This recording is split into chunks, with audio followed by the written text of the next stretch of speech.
Okay, let's get this straight. Yes, Marvel Rivals is going to have a mainly male dominated community, but that's because gaming in general is mainly male dominated. Now, that doesn't mean that there aren't a lot of women who play games. Like, I know tons of women, I have tons of friends who play games, but like, you do the math, like, it's just not going to ratio out. Hey guys, welcome back. So the other day we were talking about these Concord players upset with Marvel Rivals, as well as Redditors on Our Girl Gamers also upset at Rivals, saying that the designs of the female characters are too sexualized and that this is so problematic. Yet, Bro, wait. Okay, I just want everyone to get this like clarified. I want all the women, men, all the incels, all the DSW. What do they call them? The freaking whatever. The woke community. You know, all these people, right? If you read or just look up a picture of Marvel comics of any woman, they have the juiciest ass, juiciest tits. They are like they're naked basically in most of their clothes, half naked. There's tons of comics where they are just naked. There are comics where Hulk and She-Hulk are just busting nuts in each other. There is all kinds of crazy stuff in Marvel because they don't care. So I'm going to tell you right now, Rivals is actually being more modest than the comics, bro. Like that Invisible Girl skin everyone loves, including me. Dude, look up the actual skin, bro. Like not the actual skin, the actual like comic it's based on. Like it'll tell you in the bio of the skin. Bro. Malice Invisible Girl in the comics is basically, she's just naked and crazy, bro. Like blah, all blah, my blah, exes. blah, blah. And now go figure, a new top post on Our Girl Gamers from just one day ago is once again complaining about Marvel Rivals. Let's take a look. Oh, and I should mention, I'm in LA and there's a bunch of crazy fires going on. If you're in the LA area, I hope you're safe with all this crazy stuff. This is also causing plenty of power outages, and I don't know if my power is going to go out today at all, so I'm going to try and be extra quick in this video, just in case it goes out. Hopefully I can get this done before that. Thanks for your understanding, and now back over to Reddit. Once again, this recent top post from Girl Gamers, with almost 600 upvotes before the post was locked by the moderators, says, "For the girlies that are addicted to Marvel Rivals like me. So I don't know if it's just me, but this new Gooner skin they are releasing along with the new character Sue Storm, that being Invisible Woman, is so ugly to me.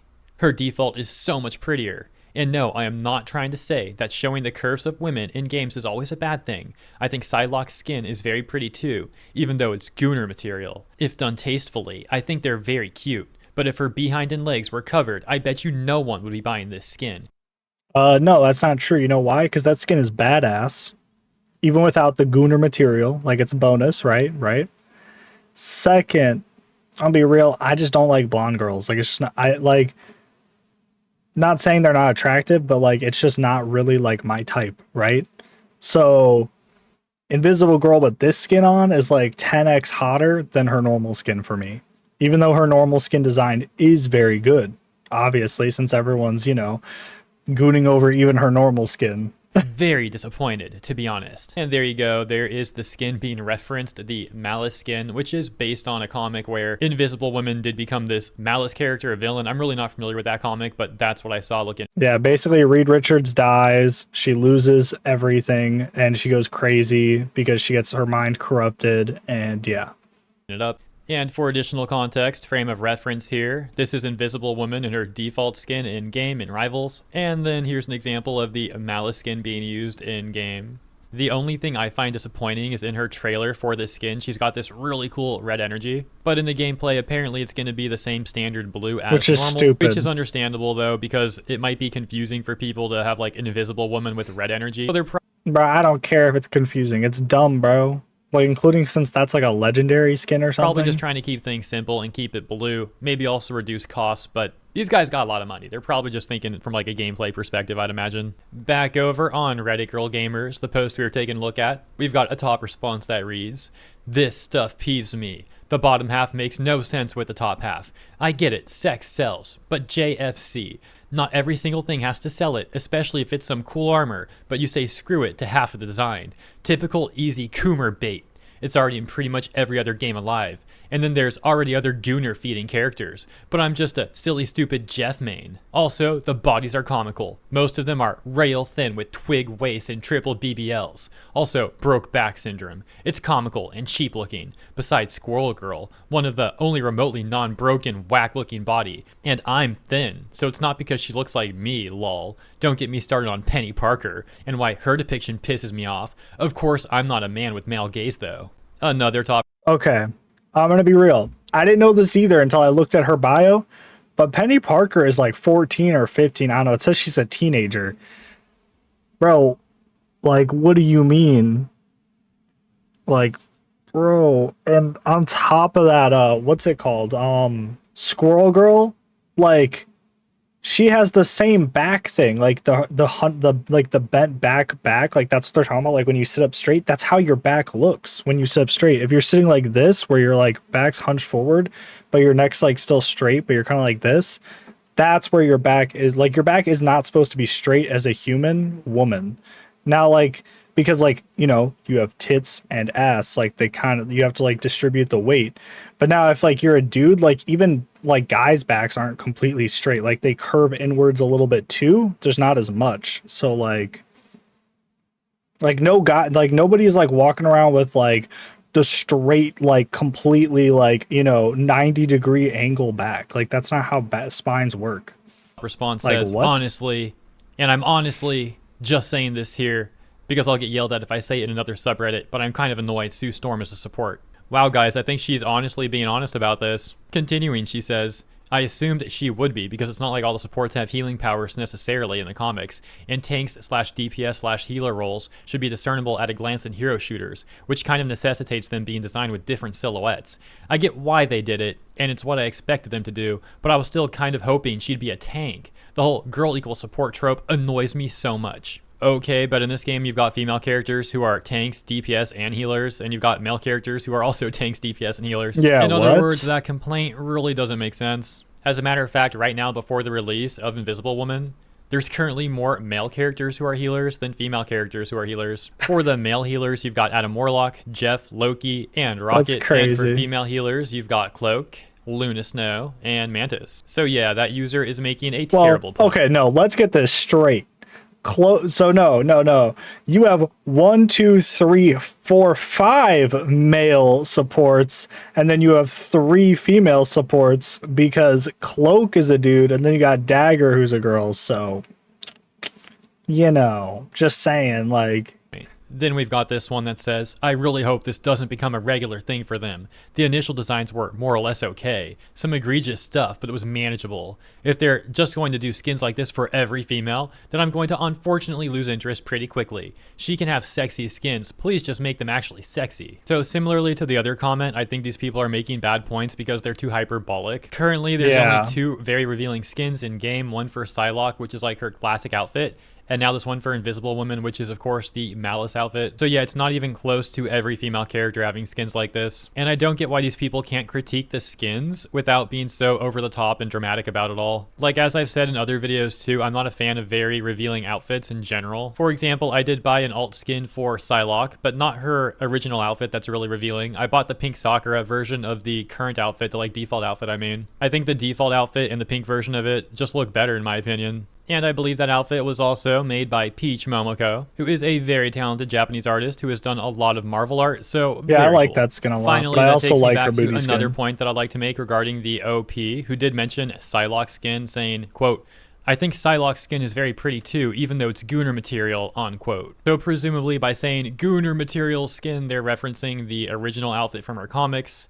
This one right here, which once again, as we just went over, is not actually her default skin. And on top of that, Psylocke also has another skin you can buy, the pink Sakura one that I got. But the OP here is acting like Psylocke has a single skin in the way they phrase that, and that is the quote-unquote Gooner one. And my ultimate point about this is these people are so hyper-fixated on things to get mad at and or call problematic that they seem to miss basic facts that are right in front of them. And then we've got some comments that are just insults as these people seethe. For example, they're really trying to get the Gooners, huh? A lot of 40-year-old dudes who are virgin are about to be very happy. Then there's this one that says, unfortunately, because practically all comics tend to be drawn and written by absolute Gooners and losers, Most of the skins for the female characters in Marvel Rivals will be extremely hypersexualized, and practically all of the characters will be unnecessarily caked up with big breasts and a tiny waist. Here's another one that's not just insults. It says, "Yeah, no. I do not think I'm going to be playing anymore.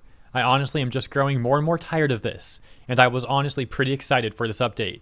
I do not care if people think I'm quote-unquote too sensitive or that I'm quote-unquote too woke, but it gets to a point where it's degrading. The MR community, which is mainly male-dominated, have decided the best way to foster a community is by sexualizing women and mutual gooning session." Okay, let's get this straight. Yes, Marvel Rivals is going to have a mainly male-dominated community, but that's because gaming in general is mainly male-dominated. Now, that doesn't mean that there aren't a lot of women who play games. Like, I know tons of women. I have tons of friends who play games, but like, you do the math, like, it's just not going to ratio out. Now, when it comes to the gooning and sexualizing women, women sexualize women too. Also, they sexualize men too. It's just not as outspoken as men, because women are usually more reserved in their opinions and thoughts. And then gooning sessions, bro, I know girls who goon too, so, and I don't even goon. So, just saying. Just saying, bro. Okay, so whack. as you can see, these people are obsessed with using the word gooner. At this point, I think it's projection. Like, they're all complaining about this quote-unquote gooner stuff, but they're the ones hyper-fixating on it. Or like this last person who's also making some weird headcanon about mutual gooning sessions. Oh, look, here's another one. How original. Of all the costumes they could have chosen to adapt for Invisible Woman, they went out of their way to pick a very obscure, no one knew about costume that happens to be gooner and over-sexualized. That's telling where their priorities are. And another one saying, "I feel like the issue with the paid skins is that people will reliably buy the gooner skins, so they are just going to keep making them and print money. Overwatch had so many great skins that usually were not horny, at least before it became free to play." Throughout all the seething, though, I did find one interesting comment that Bro, the most gooner skins came out before it was free to play. reads, "I'm hoping that the goal with the Fantastic is that it feels like you're playing two roles at once. Reed gets to have the tanky control options and damage. Johnny blocks areas with walls of fire and does his range damage. Sue puts up temporary health for teammates and either goes stealth for big damage or act as a wall-building tank. And Ben, well, maybe make Ben the tank version of Wolverine, where he just wins 1v1 fights with other tanks and has the ability to throw people he doesn't want to deal with out of the fight. There's very few hybrid roles in the game at the moment, so more would be good. The ones that do I don't think exist this are is a looked down bad upon idea. by the community. Wolverine is tank buster plus over 700 health guy. Storm is damage plus team buffer. Captain America as a beefy assassin. And it'd be nice to have team flexibility built into some of the characters. So props to that person who's attempting to have an actual discussion. Yeah, also, Mr. Fantastic is that. Like, he is a damage dealer tank. Damage dealer tank, yeah, okay, because he's a duelist first. And then Invisible Girl does a lot of damage. Like, I dropped 30-something kills with her the second time I played her, maybe the first time. Like, and then I also had, like, 18k healing, I think, maybe more. Like, she's really fun to play.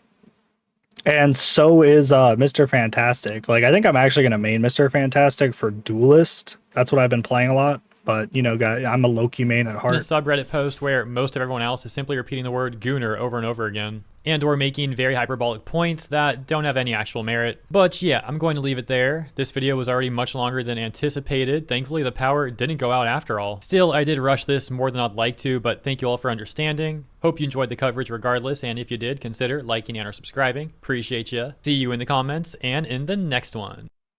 Yeah, that was a great video. Dude, these woke people be so freaking dumb. It hurts my brain. But anyways, remember to like and subscribe to Hero Hey, really good YouTuber, you know, awesome. And also make sure you guys like and subscribe to me. Comment below what you guys thought about the video. What did you guys think about, you know, this whole situation of, like, you know, people getting mad just like they did at Overwatch with certain skins, and they're getting mad at obviously other games, these Concord Defenders, etc. And, you know, what do you guys think about the new Invisible Woman skin? I love it, but, you know, I don't know what you guys think. So tell me in the comments below. See you guys next one. Peace.